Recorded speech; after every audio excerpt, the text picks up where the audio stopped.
¿Qué tal, gente de Pocho Historias? En la vida del adulto hay ciertas ventajas. Hay desventajas, por supuesto. Hay millones de desventajas. Pero hay ciertas ventajas. Puedes planear.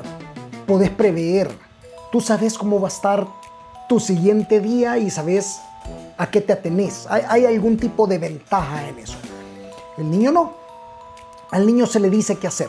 Él vive el día a día como, bueno, tenés tu rutina, sabes que tenés que desayunar, sabes que tenés que ir a estudiar, sabes que tenés clases, sabes todo eso, pero no sabes cómo se va a desarrollar cada una de esas etapas. Y a eso sumándole que el cuerpo del niño va cambiando, va creciendo, a veces te enferma sin saber, pasan un montón de cosas. Entonces, creo que el adulto olvida las batallas que el niño pelea. Creo que el adulto está tan acostumbrado a que ya se alejó de esa rutina aleatoria porque se acostumbró a tener control sobre las cosas, que se olvida de las peripecias y cuitas que puede estar pasando un niño. Esta historia nos vamos a remontar a 1999 fue exactamente.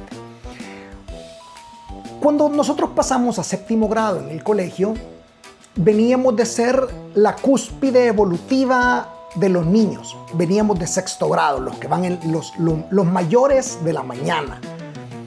Éramos los que mandábamos, no había quien se metiera contigo, no eran los de quinto los que te iban a decir algo, tú ya sabías cómo era la situación, tú eras la punta de la evolución, tú eras el alfa y el omega de esa zona.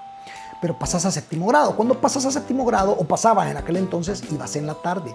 Y pasabas de ser el mejor de la mañana a ser el peor de la tarde. Eras nadie, eras el niñito nuevo que llegaba en la tarde.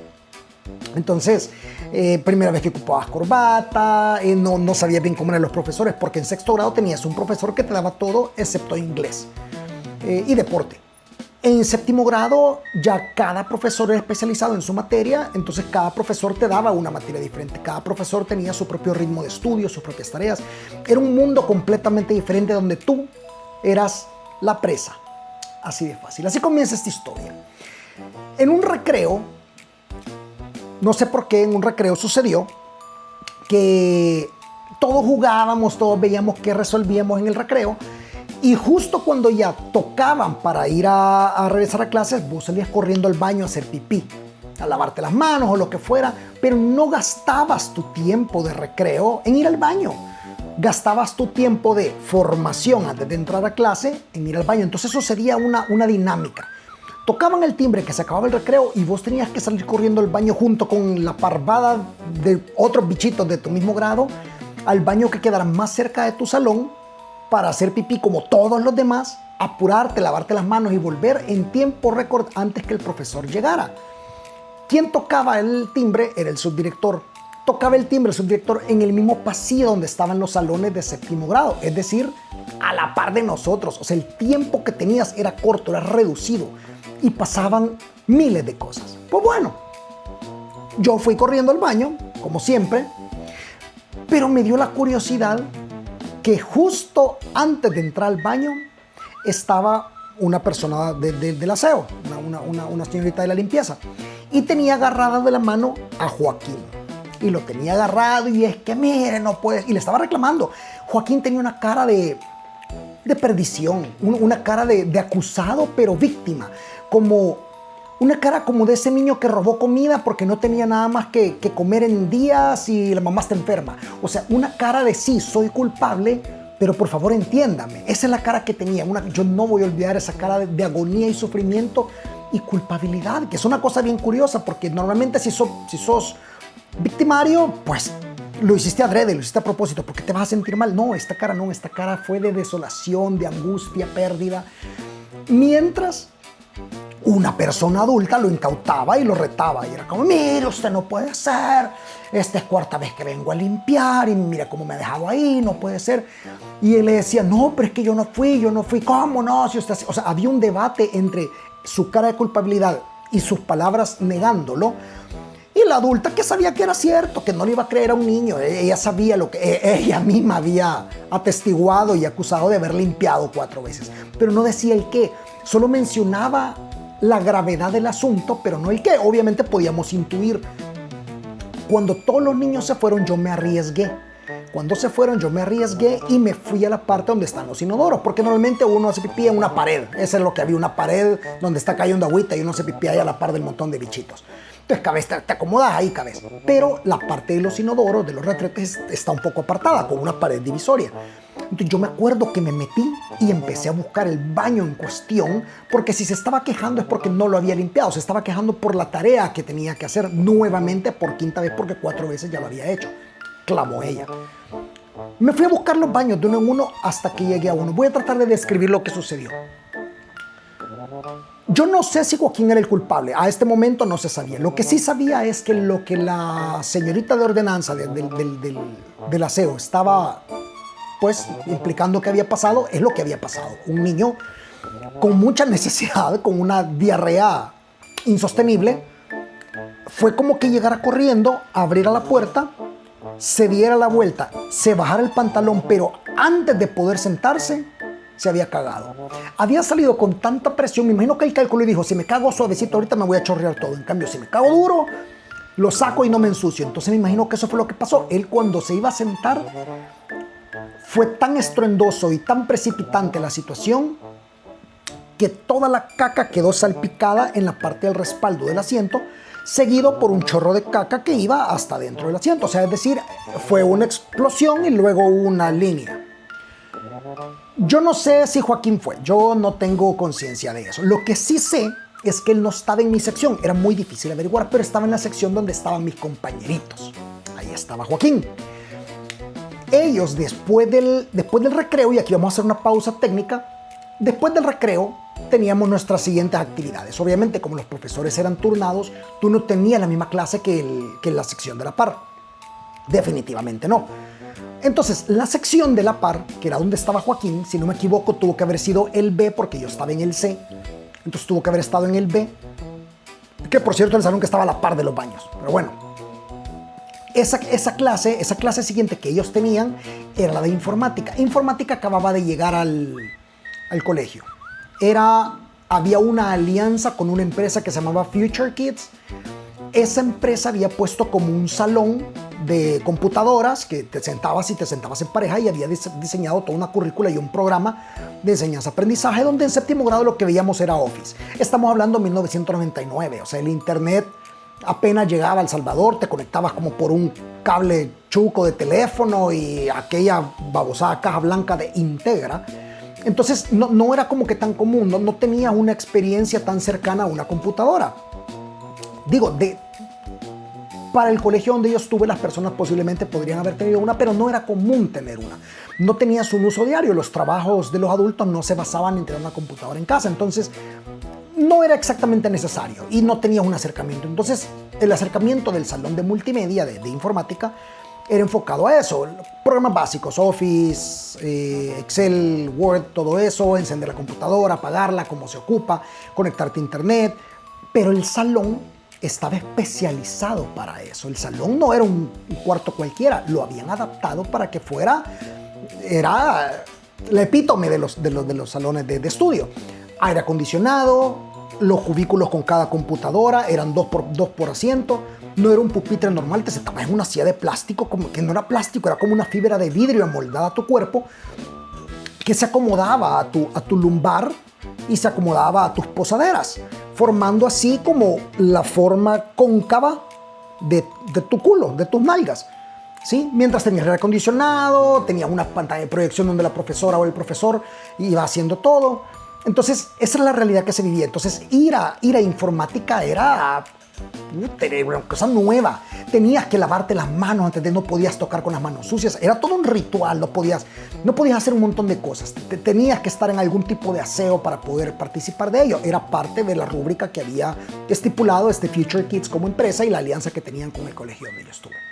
Pues bueno, ellos iban a esa clase. Transcurrió, pasó, sucedió. Salimos al siguiente recreo. En el siguiente recreo yo me junté con mis compañeritos, con mis amiguitos, a que me contaran qué había pasado, porque yo quería seguir investigando esta situación. Curioso de esto, Joaquín no volvió. Joaquín no salió para el siguiente recreo. No sabemos qué sucedió. Bueno, yo no lo sabía para ese momento. Este fue el testimonio que me contaron. Y me lo contó la persona que se sentó a la par de Joaquín, porque eran parejas. Normalmente tú escogías con quién sentarte porque afinidad y lo que sea, pero a veces a los que no eran quizás tan muy bien portados o que hacían mucho desorden, los sentaban forzosamente como el profesor determinara más prudente. Entonces Joaquín se sentó. Joaquín estaba hasta adelante porque ahí lo sentaron. No sé si porque él estaba a la par de alguien que no era muy buen portado o porque él no era muy buen portado. No tengo idea, no recuerdo su registro académico. No era tan amigo mío. Lo conocía pues porque estábamos desde pequeños. Hay fotos desde prepa. Pues bueno, Joaquín se sentó. De repente en un salón aislado, el aire acondicionado, la clase dando, todos motivados. Da clic aquí, toca allá, mira esto. Empezaron a sentir un olor fétido. Narra mi compañerito, mi amiguito que se sentó a la par de él, que sintió un olor pútrido, un olor estupefaciente, un olor espantoso. Pero nadie decía nada. Era como, ¡qué apesta! Vea, uy, guácala. Y es como esa gente que alguien se tira un pedo, pero hasta el que se lo tiró está como, no, sí, guácala, uy, qué apesta. ¿Y quién fue? Porque está tratando de negar la realidad. Pero llegó un momento en que la situación estaba escalando tanto que los profesores fueron como, no, pero miren, vea, o sea, ya, de verdad, ¿qué está pasando? Vea, ¿hay algún problema? ¿Alguien se paró en caca o alguna cosa que no podía hacer? Porque aunque habían perros en el colegio que cuidaban de noche, estaban encerrados y la caca no estaba regada por todos lados. Pues entonces no era común que oliera mierda. No era para nada común que en un salón tan pulcro, donde habían tantas reglas, oliera a mierda de la forma tan intensa en la que estaba oliendo. De repente, Joaquín levantó la mano y dijo, ¿puedo ir al baño? Todos volvieron a ver. O sea, yo me imagino... Bueno, no, continuemos, ya divagaré en mi imaginación. Sí, vaya al baño, está bien. Se levantó Joaquín, dio la vuelta y caminó por todo el pasillo. Me imagino que para él fue un pasillo de la amargura. Me imagino que para él fue como haber caminado hacia la Gólgota, así en un calvario. Así tuvo que haber sido caminando como un acusado. Se fue caminando y cuando mi amiguito, por supuesto dejando una estela con olor a mierda mientras todos, o sea, él se atrevió. Era más importante que él fuera al baño que la burla que sopesaba cuando él regresara. Dice mi compañero que cuando Joaquín se levantó, el olor se disparó y fue muchísimas veces más fuerte e intenso y puro que lo que estaba antes. Dice que cuando él volvió a ver así el asiento de la par donde estaba Joaquín sentado y lo vio, ese asiento tenía un lixiviado, tenía la esencia, tenía el néctar de la caca. Joaquín se había cagado. Esa es la verdad única. Joaquín se había cagado.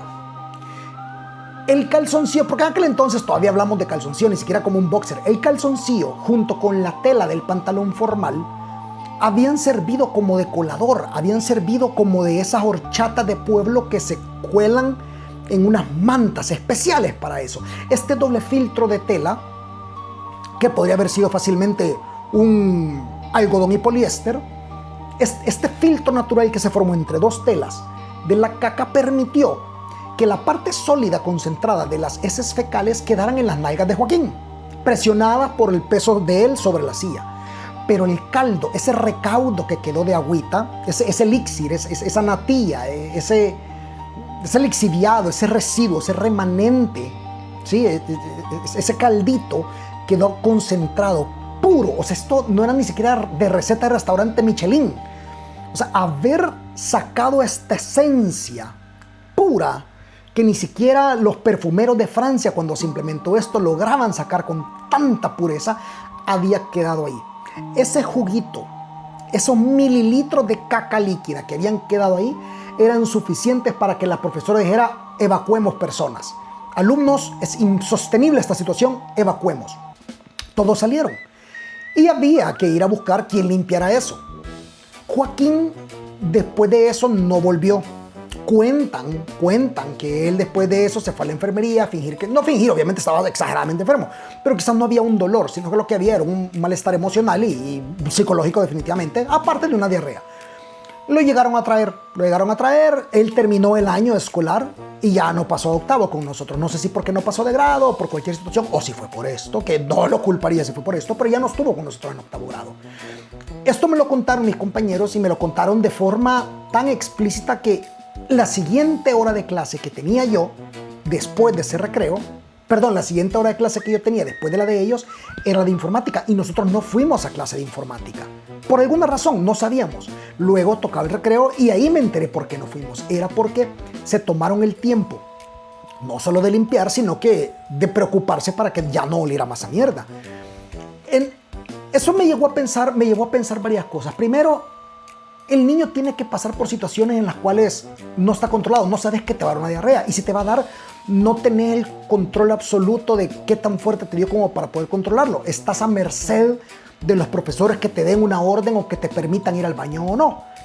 Definitivamente Joaquín, posteriormente conocido como Joaquín la Caca, en lo que restó del año, pues Joaquín la Caca, no tuvo la bendición de contar con el apoyo emocional de los profesores, mucho menos de su cuerpo, que le permitiera sobrellevar esta situación. Desde entonces se acentuaron un poco más las reglas de ir a informática y estar bien de salud, estar todo ese tipo de cosas, pero yo me pregunto, ¿cuántos niños tienen que cagarse? ¿Cuántos niños tienen que pasar por una situación como Napo en primer grado, que vomitó en la puerta del salón porque no le dieron permiso de ir al baño? Era la hora de recreo y cuando era hora de salir estaba la vomitada en el suelo, los niños les dio asco y todos vomitaron y me mandaron a mí porque a mí no me dio asco a traer un trapeador. Entonces, ¿cuántos niños tuvimos que sufrir gracias a la señorita Aida que no dejó ir a Napo a vomitar? ¿Cuántos tenemos que sufrir que no le permitieron a Joaquín cagar donde debía?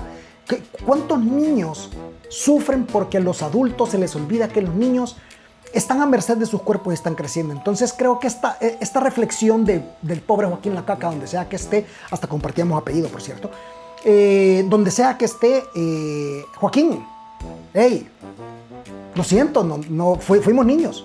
Yo vomité en 5º grado una vez detrás de un basurero y después me desmayé. Pasan situaciones, el niño está a merced, así es que para las personas que me están viendo y son papás o mamás, acuérdense, posiblemente le duele el estómago al niño, posiblemente sea una mentira, pero posiblemente se caiga y sea Joaquín la Caca para siempre.